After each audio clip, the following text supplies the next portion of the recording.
भी जाना चाहिए। अब कहाँ जाना है, किसके पास जाना है, ये खुद पे तय करना है, खुद से तय करें। और ये जो आज की जो ये सभा यहाँ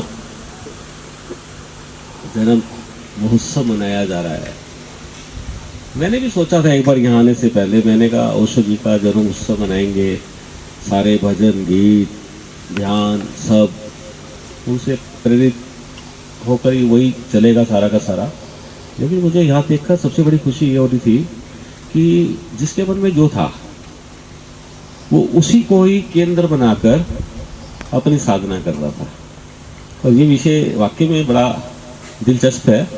और ख़ासतौर पे हमारी नज़र पे हम लोग मीडिया से जुड़े लोग हैं, किसी भी विषय को बड़ी गंभीरता से देखने की कोशिश करते हैं, बड़ा डीप जाने की कोशिश करते हैं, समुंदर तल के नीचे भी जाने का प्रयास करते हैं, वहाँ भी चले जाएं। सोचते तो ऐसा ही है, कोशिश भी करते हैं। और कुछ बातें ऐसी हैं कि जो साझा करने के लिए मंच की जरूरत होती है। और मेरा मानना है हर व्यक्ति को मंच की तलाश रहती है, जो मन में भाव रखता है, समाज से प्रेरणा लेता है, समाज से सीखता है, उन चीज़ों को किसी दूसरे को बताने का भी मन में ध्यान रखता है कि मौका मिले और मैं जल्दी से बता दूं। और फिर वो मंच आध्यात्मिक हो, राजनीतिक हो, मनोरंजन हो, धार्मिक हो, या फिर कोई शोक सभा हो। ये विषय बहुत सारे गंभीर विषय हैं। और जब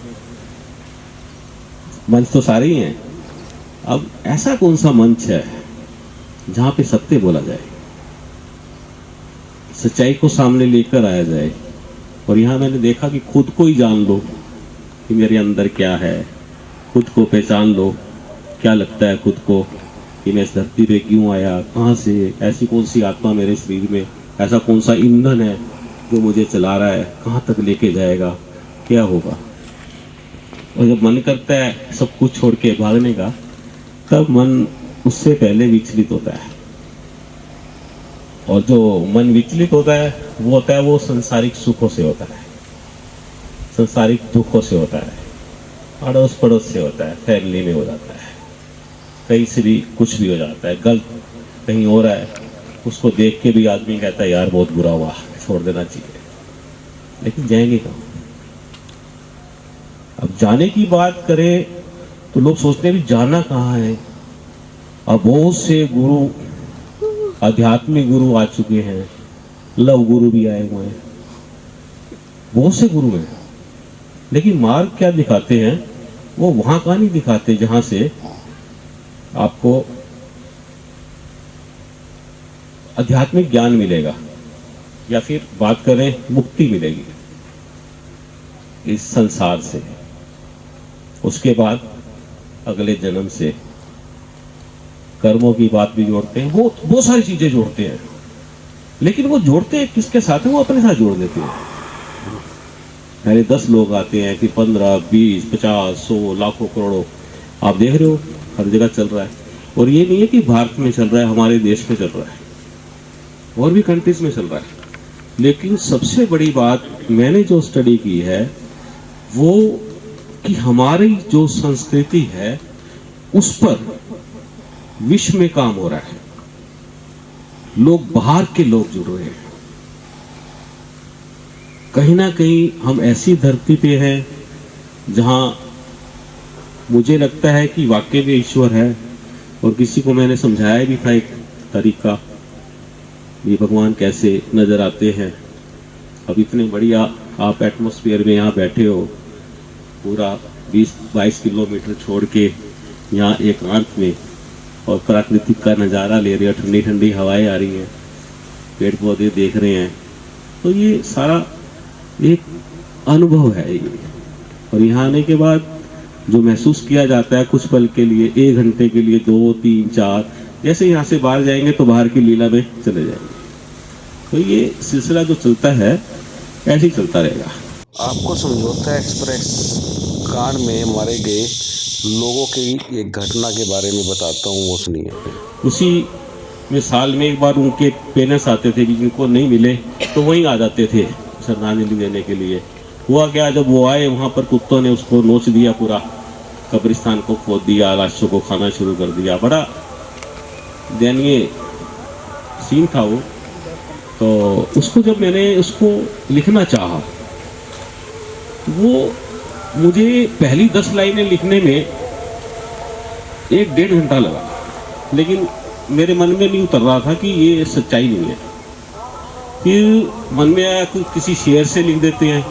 अब 2-3 दोस्तों को फ़ोन किया जो शेर व शायरी करते हैं, उनके भी समझ में नहीं था, क्योंकि ये तो जब जुड़ता है ना आदमी अपने आप से, तब वो लफ्ज़ बाहर आते हैं। तो फिर उसी में मैंने वहाँ की परिस्थिति को लिखा।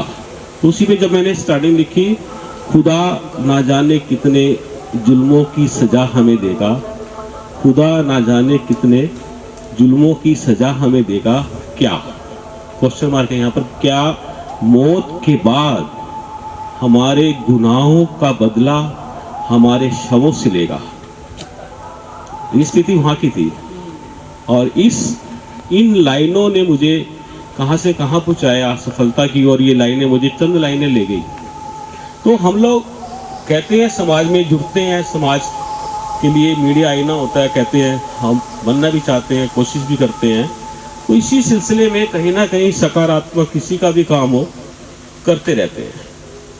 लेकिन कई बार मेरी खुद की व्यथा जो है, मैंने खुद को जाना, जब खुद से बात की तो जहाँ मेरे लिंक है, जहाँ मेरी कनेक्टिविटी है, वहाँ से आवाज़ आई, यार जिसको मैंने नहीं दिया उसको तू कौन होता है देने वाला। और उसके काम में हम विघ्न डाल दें तो उसका दंड भी तो हमें भुगतना पड़ेगा। तो ये सेंटेंस है, बड़ा गंभीर है, इसको आप लोग सब लोग सोचना और इसको ध्यान में रखना। लेकिन एक जो मैं आप लोगों से खास तौर पर निवेदन करना चाहूँगा, क्योंकि हम लोग इंसान पता नहीं कब बनेंगे, हैं तो इंसान मानो ही है, लेकिन पता नहीं इंसान कहते, पंजाबी में कहते हैं बंदा सताजी, तो पता बंदा किन्नू कहते हैं। मैंने किसी से बात की, मैंने कहा ये बंदा क्या होता है, कहते बाबा का बंदा जो होता है, बाबा जिसको भेजता है परमात्मा, वो बंदा होता है। तो उसमें हम लोगों ने सोचा, मैंने खुद ही सोचा, तो उसमें भी मैंने अभी कुछ दिन पहले लिखा था सकारात्मक पहल।